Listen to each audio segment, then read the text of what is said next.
बिस्मिल्लाहिर्रहमानिर्रहीम। कैसे हैं भैया आप लोग? रटना नहीं है, समझना है। Syntax book board first year chemistry chapter number 6 states of matter का पार्ट 20 करने जा रहे हैं और टाइप्स ऑफ क्रिस्टलाइन सॉलिड की आखिरी टाइप।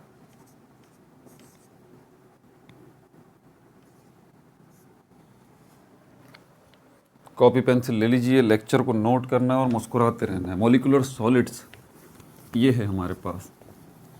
पिछली वीडियोस अगर नहीं देखी हैं तो हर वीडियो की डिस्क्रिप्शन में आपको जितनी प्लेलिस्ट हैं सबके लिंक्स मिल जाएंगे। 11th केमिस्ट्री की प्लेलिस्ट, उसका लिंक मौजूद है डिस्क्रिप्शन में, देख लीजिए। पिछली वीडियोस इस बुक की जितनी भी हैं, चैप्टर नंबर 1, 2, 3, 4, 5, 6 ये एंड होने जा रहा है। जितनी भी सेल्फ असेसमेंट हैं, जितने भी एग्जाम्पल्स हैं, जितनी भी प्रॉब्लम्स हैं, न्यूमेरिकल्स हैं, MCQs हैं, शॉर्ट क्वेश्चन, लॉन्ग क्वेश्चन, सबके सॉल्यूशन, सबके लेक्चर्स जो हैं वो आपको मिल जाएंगे। इसके अलावा अगर आपको मैट्रिक बायोलॉजी सिंध बोर्ड उसकी प्लेलिस्ट देख लीजिए, उसकी प्लेलिस्ट भी मौजूद है, उसका लिंक मौजूद है डिस्क्रिप्शन में ही। डिस्क्रिप्शन में हर प्लेलिस्ट का लिंक डिस्क्रिप्शन में मौजूद है, ठीक है। और मैट्रिक पाकिस्तान स्टडी उसकी प्लेलिस्ट का लिंक भी मौजूद है। Basics of chemistry, basics of mathematics, basics of English language, इनकी प्लेलिस्ट के लिंक्स भी मौजूद हैं। इंग्लिश लैंग्वेज में एडवांस टेंसेस करने हैं आपको, एक्टिव वॉइस, पैसिव वॉइस करने हैं, तो इंग्लिश लैंग्वेज एडवांस जो है, एडवांस 1, उसकी भी प्लेलिस्ट का लिंक मौजूद है। पिछली बुक्स जो हैं syntax book board, old books जो हैं, केमिस्ट्री है, फिज़िक्स है, मैथमेटिक्स है, उनके प्लेलिस्ट के लिंक्स भी मौजूद हैं डिस्क्रिप्शन के अंदर। इसके अलावा आपको टू द पॉइंट 1 मिनट के अंदर जवाब चाहिए, आप जानना चाहते हैं, पूरी वॉट सीरीज़ बनाई है मैंने। ये एटम क्या है, मॉलिक्यूल क्या है, इस क्या का जवाब आपको मिल जाएगा, ठीक है। शॉर्ट्स के नाम से प्लेलिस्ट मौजूद है, उसमें देख लीजिए। मॉडल पेपर सॉल्व करना चाहते हैं आप बोर्ड्स के, कराची बोर्ड, हैदराबाद बोर्ड, तो इनके मॉडल पेपर्स के सॉल्यूशंस के ऊपर भी वीडियोस जो हैं मैंने बनाई हैं, तो मॉडल पेपर्स के नाम से भी प्लेलिस्ट आपको मिल जाएगी।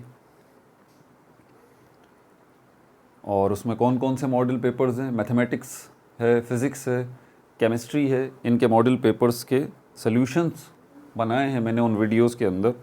तो ये मॉडल पेपर के नाम से प्लेलिस्ट मौजूद है, वो देख लीजिए। मोटिवेशन के नाम से प्लेलिस्ट मौजूद है, बहुत अहम है।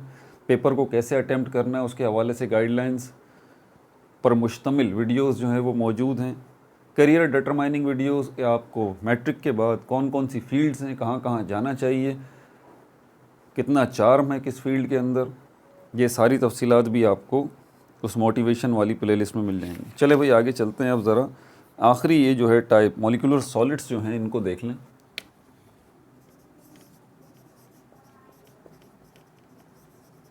मॉलिक्यूलर सॉलिड्स क्या है?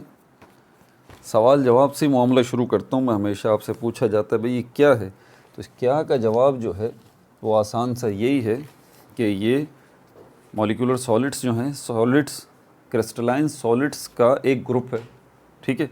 जैसे आयोनिक ग्रुप, आयोनिक सॉलिड्स को डिस्कस हम कर चुके हैं, मेटलिक सॉलिड्स को हम डिस्कस कर चुके हैं, कोवेलेंट सॉलिड्स को डिस्कस कर चुके हैं। अब ये मॉलिक्यूलर सॉलिड्स हैं, ठीक है भाई। इसके हवाले से मैंने कुछ पॉइंट्स बनाए हैं, नोट्स मैंने बनाए हैं, वो भी साथ साथ में यहाँ पर लिख देता हूँ आपके लिए। और ये कहाँ पर मौजूद है, बिल्कुल बुक के मुताबिक चलते हैं हम। पेज नंबर 132 पे आपको ये मिल जाएगा। और यहीं पर एक टेबल भी है, वो भी देख लें, आपको नज़र आ रहा होगा, जिसमें कंपैरिजन किया गया है। और इसी के ऊपर आइस का बताया गया है कि आइस जो है उसकी डेंसिटी जो है लो है, तो क्यों है। ये क्यों वाले सवाल बड़े अहम होते हैं। और ये भी कि high heat of fusion ice की जो है वो क्यों है, डेंसिटी आइस की लो क्यों है और high heat of fusion ice की क्यों है। इस क्यों का जवाब भी यहाँ लिखा हुआ है, वो भी मैं बता दूंगा। उसके ऊपर मॉलिक्यूलर सॉलिड्स लिखा हुआ है, यहाँ पर इसके ख़ास पॉइंट्स जो है वो ज़रा आप नोट कर लें। सबसे अहम चीज़ जो है ना वो यही होती है कि सारी चीज़ें पार्टिकल्स से मिलके बनी हैं, तो आपको ये पता होना चाहिए भाई कि ये जो चीज़ है इसके अंदर पार्टिकल्स कौन से इन्वॉल्व हैं, क्या आइंस इन्वॉल्व हैं, एटम्स इन्वॉल्व हैं, मॉलिक्यूल्स इन्वॉल्व हैं। तो यहाँ पर जो हैं वो मॉलिक्यूल्स हैं, पार्टिकल वर्ड सबको रिप्रेजेंट करता है। एक एटम को भी आप पार्टिकल कह सकते हैं, आयन को भी पार्टिकल कह सकते हैं, मॉलिक्यूल को भी पार्टिकल, इलेक्ट्रॉन, प्रोटॉन, न्यूट्रॉन, इनको भी आप पार्टिकल कह सकते हैं। कलेक्टिवली ये सब के लिए इस्तेमाल होता है। ठीक है, मॉलिक्यूलर सॉलिड्स के अंदर जो बॉन्डिंग हो रही है वो कौन सी हो रही है? दो किस्म की बॉन्डिंग होती है, ये बात जहन नशीन कर लीजिएगा आप। एक वो बॉन्डिंग होती है जो कि जब हम मॉलिक्यूल्स की बात करते हैं, ठीक है, जब हम मॉलिक्यूल्स की बात करते हैं तो दो किस्म की बॉन्डिंग यहाँ पर होती है। एक वो बॉन्डिंग होती है जो मॉलिक्यूल के अंदर होती है, एटम्स के दरमियान, एटम्स के दरमियान, ठीक है। ये इस किस्म की जो बॉन्डिंग होती है हम इसको कहते हैं intra molecular bonding.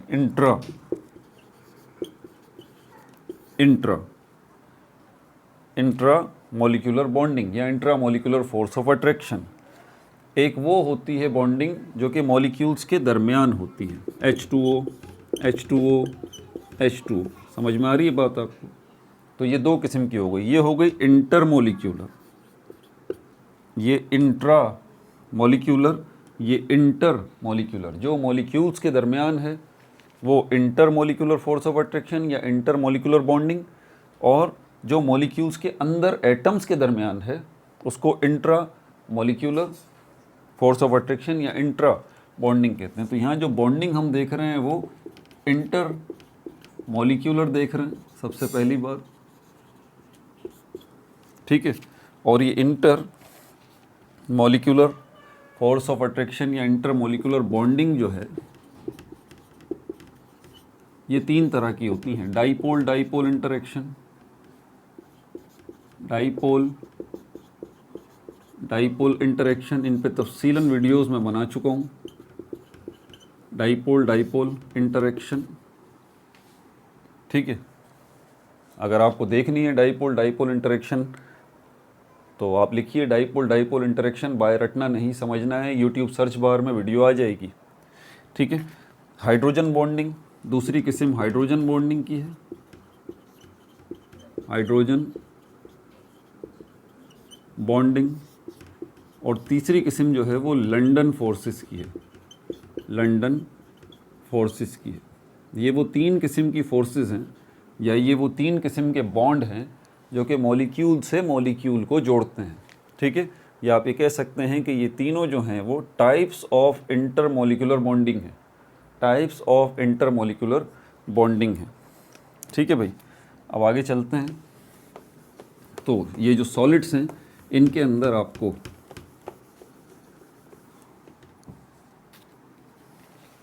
Molecular solids जो हैं इनके अंदर आपको इन तीनों में से कोई एक किस्म की बॉन्डिंग मिलेगी, इंटर मॉलिक्यूलर बॉन्डिंग है, ठीक है। ज़रा ध्यान से क्वेश्चन सुन लीजिएगा, क्या वो इंट्रा पूछ रहा है या इंटर पूछ रहा है, ठीक है।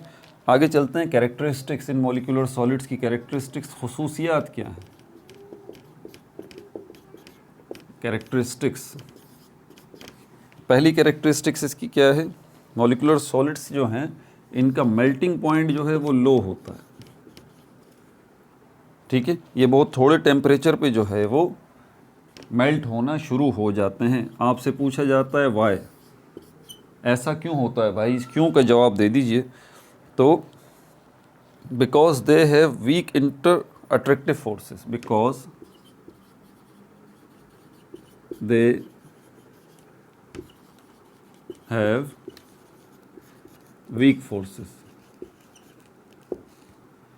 क्योंकि ये सारी की सारी ये जो हैं इंटर मॉलिक्यूलर बॉन्डिंग या इंटर मॉलिक्यूलर फोर्सेस जो हैं, ये बात आप याद रखिएगा, ये तीनों की तीनों फोर्सेस वीक होती हैं उन फोर्सेस के मुकाबले में जो एटम को एटम से जोड़ती हैं मॉलिक्यूल के अंदर। ये वो फोर्सेस हैं जो मॉलिक्यूल और मॉलिक्यूल के दरमियान हैं, तो ये वीक होती हैं। मॉलिक्यूल के अंदर जो एटम्स को जोड़ने वाली फोर्सेस होती हैं जिनको हम कोवेलेंट बॉन्ड कहते हैं या आयोनिक बॉन्ड कहते हैं, वो जो है वो ज़्यादा स्ट्रॉन्ग होती है। तो ये क्या है, इसका मेल्टिंग पॉइंट जो है वो लो क्यों है? उसकी वजह ये है because they have weak forces, इनके पास जो है वो वीक फोर्सेस होती हैं, ठीक है। एज़ कंपेयर टू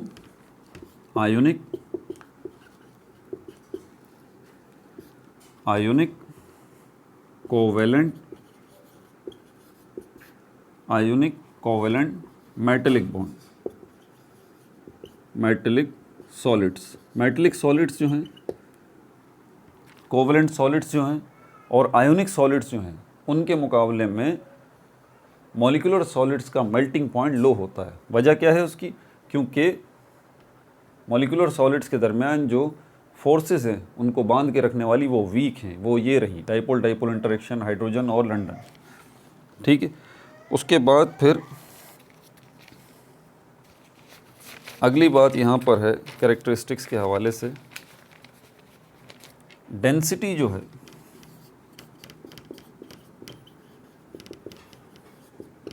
डेंसिटी जो है वो भी लो है। अगर हम कंपेयर करें आयोनिक सॉलिड्स को देखें, कोवेलेंट सॉलिड्स को देखें, ठीक है, या मेटेलिक सॉलिड्स को देखें, तो मॉलिक्यूलर सॉलिड्स की डेंसिटी जो है वो भी लो है। आइस जो है, आइस वो भी मॉलिक्यूलर सॉलिड में आती है, ये बात ज़हन नशीन कर लीजिएगा आप।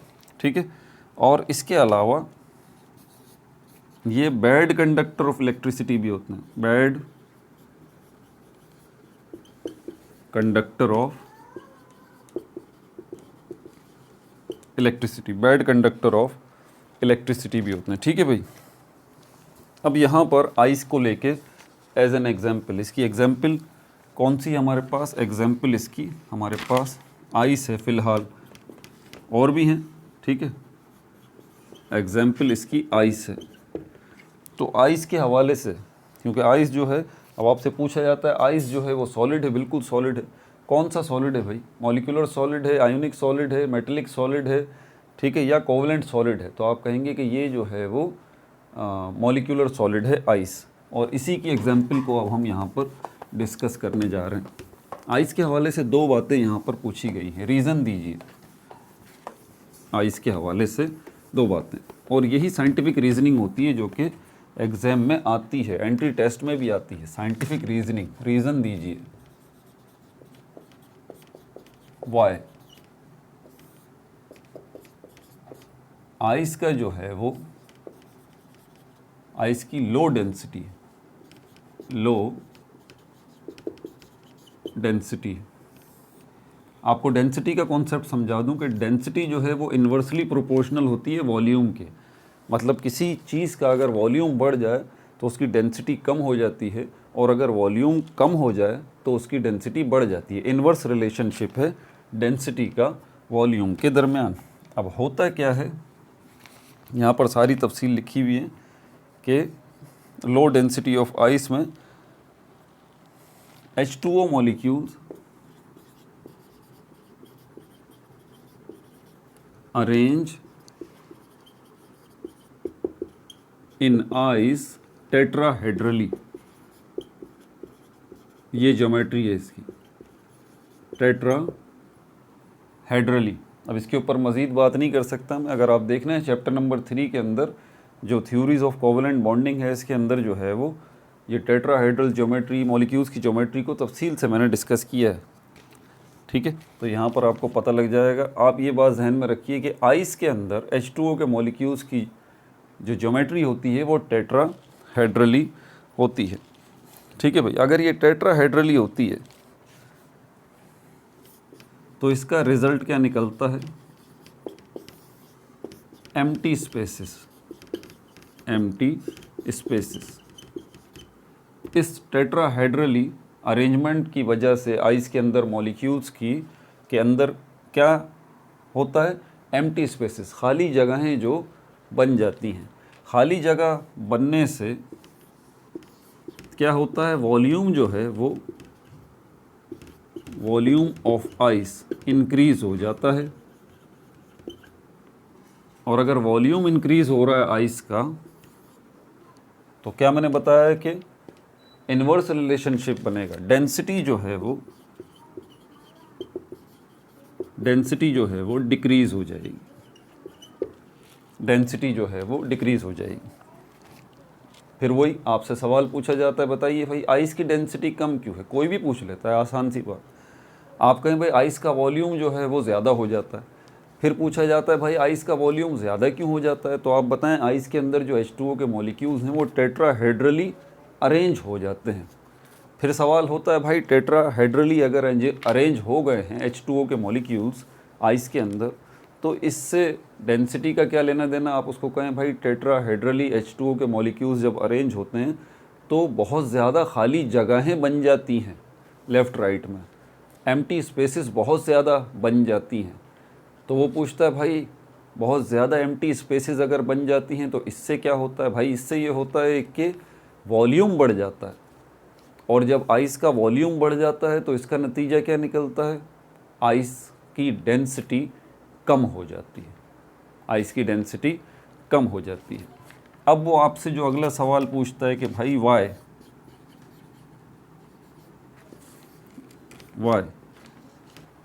टेट्राहेड्रली, ये टेट्राहेड्रली क्यों अरेंजमेंट हुई हुई है मॉलिक्यूल्स की, कोई दूसरी क्यों नहीं हुई हुई। तो आप उसको बता दें सीधी बात, आइस के मॉलिक्यूल्स के दरमियान हाइड्रोजन बॉन्डिंग है, हाइड्रोजन बॉन्डिंग है, ये है रीज़न, हाइड्रोजन बॉन्डिंग है। ठीक है भाई। अच्छा, अब दूसरा रीज़न यहाँ पर, एक तो ये वाला था कि आइस की लो डेंसिटी क्यों है, दूसरा रीज़न यहाँ पे ये था कि high latent heat of fusion, latent heat of fusion, board रब करके इसको ज़रा लिखूं ताकि आपको लेटेंट हीट ऑफ फ्यूजन तो समझ में आए पहले ये होता क्या है। ये भी इसी का हिस्सा है। आइस से रिलेटेड दो साइंटिफिक रीजंस जो हैं वो पूछे गए हैं। एक तो ये पूछा गया है कि भाई डेंसिटी लो क्यों होती है, दूसरा सवाल आइस से रिलेटेड ये है कि इसकी लेटेंट हीट ऑफ फ्यूजन जो है, लेटेंट हीट ऑफ फ्यूजन जो है वो हाई क्यों है, वजह बताइए। अब ये लेटेंट हीट ऑफ फ्यूजन को समझने पहले उसको ज़्यादा या कम होना उसको तो बाद में देखेंगे। ये लेटेंट हीट ऑफ फ्यूजन होता क्या है, आप किसी चीज़ को जब मेल्ट करना चाहते हैं तो क्या करते हैं, उसको ठंडा करते हैं या फिर आप उसको गर्म करते हैं। मेल्ट करना चाहते हैं, पिघलाना चाहते हैं, और आपको पता है मेल्टिंग लिक्विड्स की तो नहीं होती, मेल्टिंग गैसेस की तो नहीं होती, मेल्ट जो चीज़ होती है वो एग्जैक्टली सॉलिड होती है। ये मार्कर है, आप इसको मेल्ट करना चाहते हैं, पिघलाना चाहते हैं, मतलब इसको लिक्विड में कन्वर्ट करना चाहते हैं। क्या करेंगे, इसको ठंडा करेंगे, इसको गर्म करेंगे। एग्जैक्टली आप इसको गर्म करेंगे, आप इसको हीट देंगे। तो ये लेटेंट हीट ऑफ फ्यूजन क्या है, अमाउंट ऑफ हीट,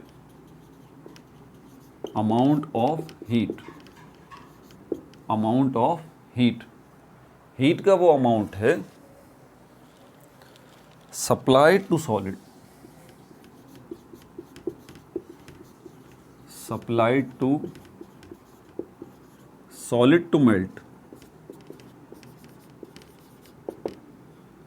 जो आप सॉलिड को प्रोवाइड कर रहे हैं, ठीक है, और जो है वो ताकि वो सॉलिड जो है वो मेल्ट हो जाए। अब इसका रीज़न क्या है, रीज़न इसका एक ही है, रीज़न इसका एक ही है, हाइड्रोजन बॉन्डिंग। हाइड्रोजन बॉन्डिंग जो कि आइस के मॉलिक्यूल्स के दरमियान मौजूद है, हाइड्रोजन बॉन्डिंग जो कि H2O के दरमियान मौजूद है। ठीक है, बावजूद ये कि ये हाइड्रोजन बॉन्डिंग जो है मॉलिक्यूल से मॉलिक्यूल को जोड़ती है, डाइपोल डाइपोल इंटरेक्शन भी मॉलिक्यूल को मॉलिक्यूल से जोड़ता है, लंदन डिस्पर्जन फोर्सेस भी मॉलिक्यूल को मॉलिक्यूल से जोड़ती हैं। तो इन तीनों फोर्सेस को अगर हम कंपेयर करें ना, जो मॉलिक्यूल को मॉलिक्यूल से जोड़ने वाली हैं, इनमें स्ट्रॉन्गेस्ट जो है वो ये है, ये स्ट्रॉन्गेस्ट, ये क्या है, स्ट्रॉन्गेस्ट। तो इस फोर्स को ऊपर ओवरकम करने के लिए आपको ज़्यादा हीट देनी पड़ेगी, आपको ज़्यादा हीट देनी पड़ेगी। बज़ाहिर आम हमारे ऑब्ज़र्वेशन में आती है कि आइस को तो हम इतनी हीट देते ही नहीं हैं। वो आपका ख्याल है भाई, वो आपका ख्याल, ठीक है। अमाउंट ऑफ हीट जो है, तो लेटेंट हीट ऑफ फ्यूजन भी आपको समझ में आ गया। ये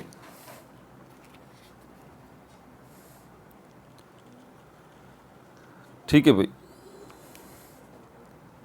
और कितना है ये लेटेंट हीट ऑफ फ्यूजन का अमाउंट आइस के लिए कितना है,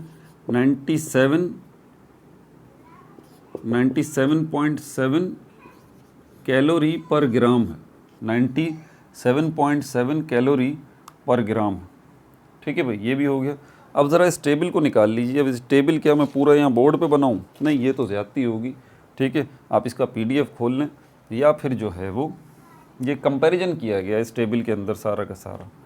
तो ये कंपैरिजन आप टेबल खोल लें, बुक खोल लें या PDF खोल लें। देखिए पेज नंबर 132 के ऊपर ये पूरा का पूरा कंपैरिजन मौजूद है, आप देख लीजिए।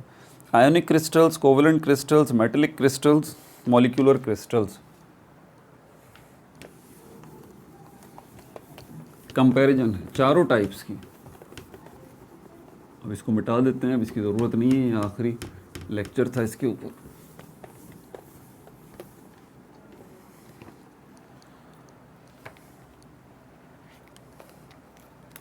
Comparative study,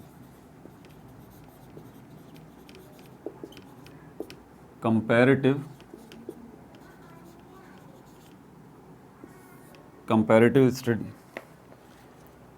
ionic crystals,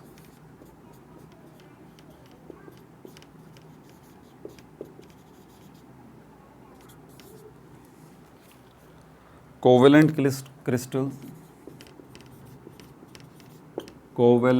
crystals, metallic crystals, और फाइनली मॉलिक्यूलर क्रिस्टल्स।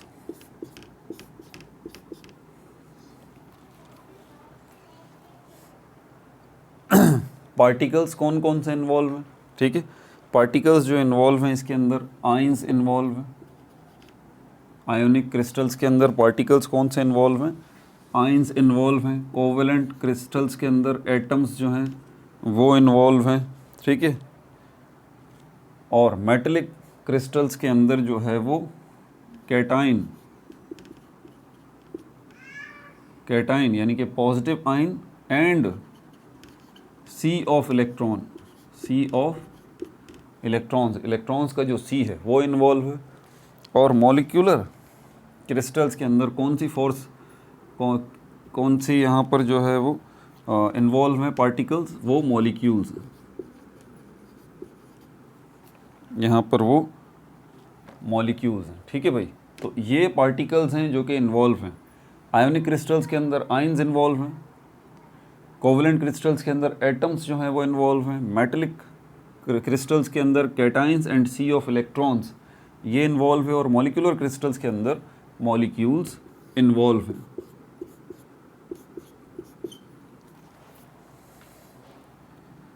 किस किस्म की बॉन्डिंग होती है यहाँ पर? आयोनिक क्रिस्टल्स के अंदर आयोनिक बॉन्डिंग होती है। ठीक है, कोवेलेंट क्रिस्टल्स के अंदर कोवेलेंट बॉन्डिंग होती है। ठीक है, और मेटेलिक क्रिस्टल्स के अंदर मेटेलिक बॉन्डिंग होती है। और मॉलिक्यूलर क्रिस्टल्स के अंदर इंट्रा और इंटर मॉलिक्यूलर फोर्सेस होती हैं। 3 किस्म की हैं, जो हाइड्रोजन बॉन्डिंग, लंडन फोर्सेस और डाइपोल इंटरेक्शन। आगे भी लिखा हुआ है कि हार्ड होते हैं आयोनिक क्रिस्टल्स। ठीक है, तफसीलात बता रहा हूँ, सुन लीजिए। ये आयोनिक क्रिस्टल्स जो हैं ये हार्ड होते हैं और इनका मेल्टिंग पॉइंट भी हाई होता है। और इलेक्ट्रिसिटी की कंडक्शन जो होती है वो मोल्टन स्टेट में होती है या फिर एक्वस स्टेट में होती है, यानी कि पानी के अंदर मिक्स हुई हुई हालत में जो है वो इलेक्ट्रिसिटी की कंडक्शन हो सकती है। कोवेलेंट क्रिस्टल्स को अगर हम देखें तो ये भी हार्ड होते हैं, इनका मेल्टिंग पॉइंट भी हाई होता है। ठीक है, मोस्टली जो है ये कोवेलेंट क्रिस्टल्स जो हैं हमारे पास वो बैड कंडक्टर ऑफ इलेक्ट्रिसिटी होते हैं। लेकिन इसमें ग्रेफाइट वाला केस आपको याद होना चाहिए। ठीक है भाई, ग्रेफाइट जो है वो कोवेलेंट क्रिस्टल्स में ही आता है, लेकिन वो इलेक्ट्रिसिटी जो है वो कंडक्ट कर सकता है। इसीलिए इसने मोस्टली का वर्ड इस्तेमाल किया कि ज़्यादातर जो है वो बैड कंडक्टर ऑफ इलेक्ट्रिसिटी है। मेटेलिक क्रिस्टल्स को देखें, ये भी हार्ड होते हैं, इनका मेल्टिंग पॉइंट भी हाई होता है। ये मेलिएबल होते हैं, इनकी शीट्स आप बना सकते हैं, डक्टाइल होते हैं, इनकी वायर्स आप बना सकते हैं। और ये गुड कंडक्टर ऑफ इलेक्ट्रिसिटी होते हैं। कौन से? Metallic crystals. मॉलिक्यूलर क्रिस्टल्स को देख लें, ये सॉफ्ट होते हैं। ठीक है, ये सॉफ्ट होते हैं मॉलिक्यूलर क्रिस्टल्स, और इनका मेल्टिंग पॉइंट जो है वो भी लो होता है और ये बैड कंडक्टर ऑफ इलेक्ट्रिसिटी होते हैं। आखिरी वाले कॉलम के अंदर इनकी एग्जाम्पल्स दी गई हैं। आयोनिक क्रिस्टल्स के अंदर हमारे पास जो एग्जाम्पल है सोडियम क्लोराइड, पोटेशियम ब्रोमाइड और कैल्शियम क्लोराइड। कोवेलेंट क्रिस्टल्स के अंदर जो एग्जाम्पल दी गई है वो सिलिकॉन कार्बाइड और डायमंड की दी गई है। और मेटेलिक क्रिस्टल्स जो हैं इनके अंदर एग्जाम्पल्स जो दी गई हैं वो सोडियम एलिमेंट है, एल्युमिनियम एलिमेंट है, आयरन है, कॉपर है, एट्सेट्रा। इसमें सारे मेटेलिक क्रिस्टल्स के अंदर सारे के सारे एलिमेंट हैं, ठीक है। और मॉलिक्यूलर क्रिस्टल्स के अंदर जो एग्जाम्पल दी गई है वो आइस की दी गई है, आयोडीन की दी गई है और ड्राई आइस की दी गई है, ठीक है। अपना बहुत ज़्यादा ख्याल रखिएगा। ये हो चुका क्रिस्टल लैटिस, यूनिट सेल और unit cell of sodium chloride, ये हमारे अगले टॉपिक हैं। No like no subscribe, only share.